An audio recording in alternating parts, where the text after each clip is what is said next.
Hey, what is up, guys? I am Hippie. I want to welcome you back to a brand new video for you guys today. I just wanted to make a little disclaimer in the beginning of the video to, I guess, warn you guys. It's been about a year since I've read any creepypasta, so I apologize if it's not as great as it could be, but yeah, we're gonna go ahead and try these out and I guess run a couple of these for these 7-day spooktacular and have a little bit of fun. So today we're gonna be reading a creepypasta called Smile.jpg. Let's go ahead and get right into it then. I first met in person with Mary E. in the summer of 2007. I had arranged with her husband of 15 years, Terrence, to see her for an interview. Mary had initially agreed, since it was not a newsman but rather an amateur writer, gathering information for a few early college assignments and, if all went according to plan, some pieces of fiction. We scheduled the interview for a particular weekend when I was in Chicago on unrelated business. But at the last moment, Mary changed her mind and locked herself in the couple's bedroom, refusing to meet with me. For half an hour I sat with Terrence as we camped outside the bedroom door, listening and taking notes while he attempted fruitlessly to calm his wife. The things Mary said made little sense, but fit with the pattern I was expecting. Though I could not see her, I could tell from her voice that she was crying, and more often than not her objections to speak with me centered around an incoherent diatribe on her dreams, her nightmares. Terrence apologized profusely when he ceased the exercise, and I did my best to take it in stride. Recall that I wasn't a reporter in search of a story, but merely a curious young man in search of information. Besides, I thought at the time I could perhaps find another similar case if I put my mind and resources to it. Mary E. was the sysup for a small Chicago-based bulletin board system in 1992, when she first encountered Smile.jpg, and her life changed forever. She and Terrence had been married for only 5 months. Mary was one of an estimated 400 people who saw the image when it was posted as a hyperlink on the BBS. Though she is the only one who has spoken openly about the experience. The rest have remained anonymous, or are perhaps dead. In 2005, when I was only in 10th grade, Smile.jpg was first brought to my attention by the burgeoning interest of the web-based phenomena. Mary was the most often cited victim of what is sometimes referred to as Smile.dog. The being Smile.jpg is reputed to display. What caught my interest, other than the obvious macabre elements of the cyber legend and my proclivity towards such things, was the sheer lack of information. Usually to the point that people don't believe it even exists other than as a rumor or as a hoax. It's unique because, though the entire phenomena centers on a picture file, that file is nowhere to be found on the internet. Certainly many photo-manipulated simulacra litter the web, showing up with the most frequency on sites such as the image board 4chan, particularly the X-Focus Phenomena subboard. It is subjected that these are fakes because they do not have the effect the true Smile.jpg is believed to have, namely sudden onset of temporal lobe epilepsy and acute anxiety. This purported reaction as the viewer is one of the reasons that phantom-like Smile.jpg is regarded with such disdain, since it is patently absurd. Though depending on whom you ask, the reluctancy to acknowledge Smile.jpg's existence might be just as much out of fear as it is out of disbelief. Neither Smile.jpg nor Smile.dog is mentioned anywhere on Wikipedia, though the website features articles on such other, perhaps more scandalous shock websites as Hello.jpg or Two Girls One Cup.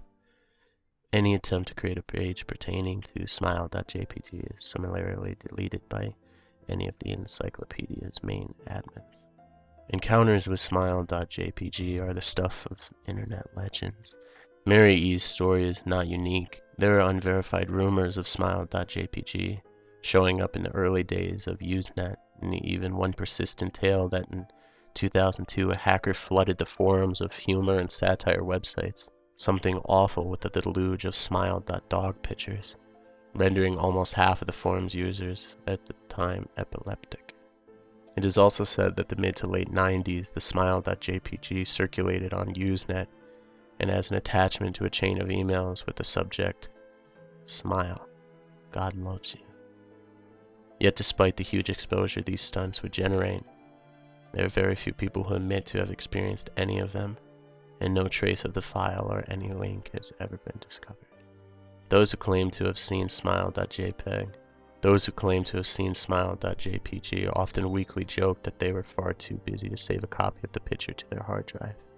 However, all alleged victims offer the same description of the photo: a dog-like creature, usually described as appearing similar to a Siberian husky, illuminated by the flash of the camera, sits in a dim room.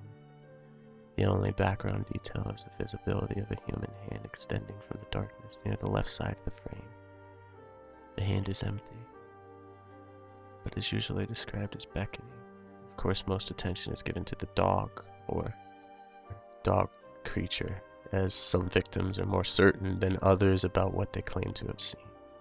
The muzzle of the beast is reputedly split in a wide grin, revealing 2 rows of very white, very straight, very sharp, very human-looking teeth. This is, of course, not a description given immediately after viewing the picture, but rather a recollection of the victims. This is, of course, not a description given immediately after viewing the picture, but rather a recollection of the victims, who claim to have seen the picture endlessly repeating in their mind's eye during the time that they are, in reality, having epileptic fits. These fits are reported to continue indeterminately, often while the victims sleep, resulting in the very vivid and disturbing nightmares. These may be treated with medication, though in some cases it is more effective than others. Mary E, I assume, was not on effective medication. That was why after my visit to her apartment in 2007, I sent out feelers to several folklore and urban legend-oriented news groups, websites, and mailing lists, hoping to find the name of a supposed victim of Smile.jpg who felt more interested in talking about his experiences. For a time, nothing happened, and at length, I forgot completely about my pursuits, since I began my freshman year of college and was quite busy. Mary contacted me via email, however, nearing the beginning of March 2008. Subject: last summer's interview. Dear Mr. L., I am incredibly sorry about my behavior last summer when you came to interview me. I hope you understand that it was no fault of yours, but rather my own problems that led me to act out as I did. I realize that I could have handled the situation more decorously. However, I hope you will forgive me. At the time, I was afraid.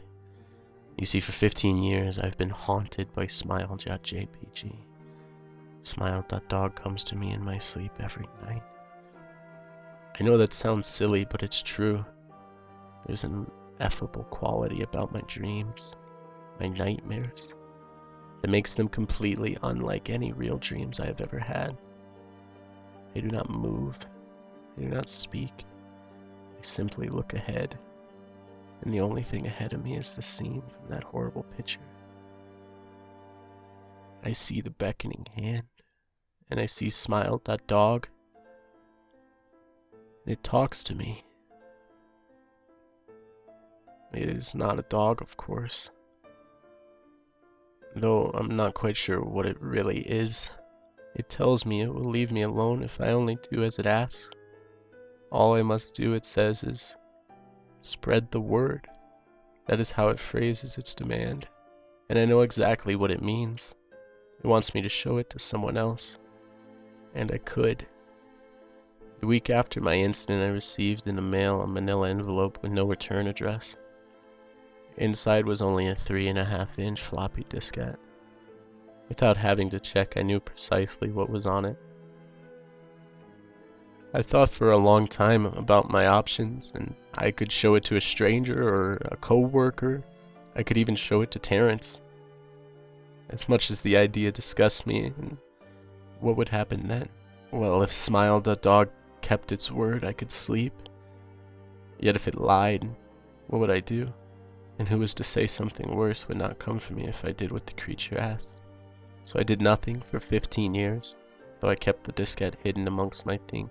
Every night for 15 years, Smile.dog has come to me in my sleep and demanded that I spread the word. For 15 years I have stood strong. Though there have been hard times, many of my fellow victims on the BBS board where I first encountered Smile.jpg stopped posting. I heard some of them committed suicide. Others remained completely silent, simply disappearing off the face of the web. They're the ones I worry about the most. I sincerely hope you'll forgive me, Mr. L. But last summer when you contacted me and my husband about the interview, I was near the breaking point. I decided I was going to give you the floppy diskette. I didn't care if Smile.dog was lying or not. I wanted it to end. You were a stranger, someone I had no connection with, and I thought I would not feel sorrow when you looked at the diskette as part of your research and sealed your fate. But before you arrived, I realized what I was doing. Was plotting to ruin your life. I could not stand the thought. In fact, I still can't. I am ashamed, Mr. L.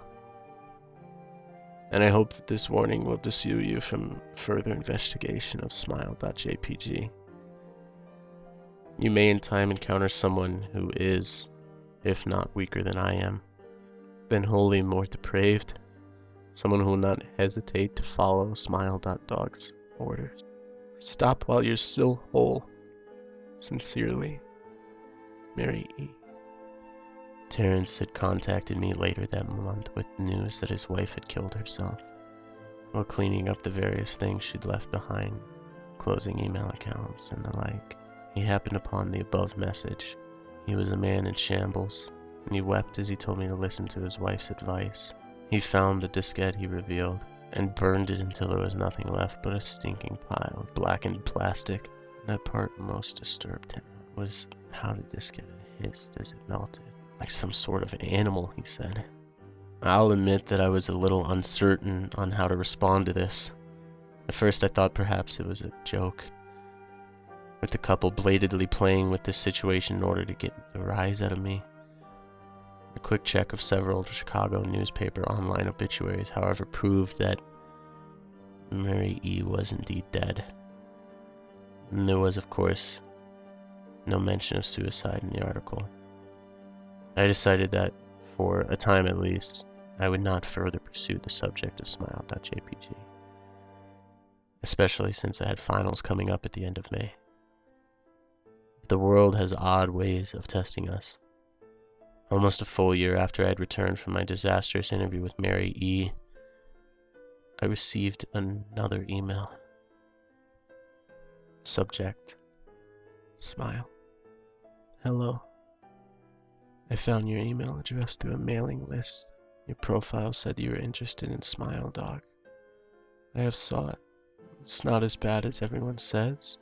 I've sent it to you here. Just spread the word. The final line chilled me to my bone. According to my email client, there was one file attached called, naturally, Smile.jpg. I considered downloading it for some time. It was most likely a fake, I imagined, and even if it weren't, I was never wholly convinced of Smile.jpg's particular powers. Mary E.'s account had shaken me, yes, but she was probably mentally unbalanced anyway. After all, how could a simple image do what Smile.jpg was said to accomplish? What sort of creature was it that could break one's mind with only the power of the eye? And if such things were patently absurd, then why did the legend exist at all? If I downloaded the image, if I looked at it, And if Mary turned out to be correct, if Smile.dog came to me in my dreams, demanding I spread the word, what would I do? Would I live my life as Mary had, fighting against the urge to give in until I died? Or would I simply spread the word, eager to be put to rest? And if I had chose the latter route, how could I do it? Whom would I burden in return? If I went through with my earlier intentions to write a short article about Smile.jpg, I decided I could attach it as evidence, and anyone who read the article, anyone who took interest, would be affected. And even assuming that Smile.jpg attached to this email was genuine, would I be capricious enough to save myself in that manner? Could I spread the word? Yes. Yes, I could.